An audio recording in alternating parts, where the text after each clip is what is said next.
2014 has been a breakout year for recreational marijuana in the United States. Colorado and Washington were the first two states to make it legal. Following their footsteps, two more states in the nation's capital voted to legalize marijuana. Other states are moving to decriminalize its use. CCTV Jim Spellman takes a look at the shifting policy on pot. The longest-running American war wasn't Vietnam or Afghanistan. It's the war on drugs, launched in 1971 by U.S. President Richard Nixon. America's public enemy number one in the United States is drug abuse. And amplified in the 1980s by President Ronald Reagan. Drugs are menacing our society. And his wife Nancy, who famously offered this advice. I was asked by a group of children what to do if they were offered drugs. And I answered, just say no. Through laws and vigorous enforcement, the war on drugs aimed to eradicate the production, sale, and use of illegal drugs, including marijuana. In 1986, Reagan pointed to the war's apparent success. We have increased seizures of illegal drugs. Shortages of marijuana are now being reported.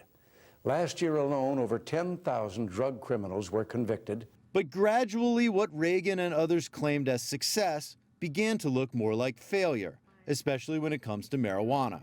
Betty Aldworth is a pro-legalization advocate who says more and more Americans are rejecting the war on drugs. As they look at the international picture where people are dying every day in Mexico, where the cartels are largely in charge, they look at the injustices of marijuana prohibition and other drug war policies that disproportionately impact people in low-income communities and people of color. They look at the size of the incarcerated population in the U.S. and they say no more, not in our names. The shift began in 1996 when the U.S. state of California legalized marijuana for medical use.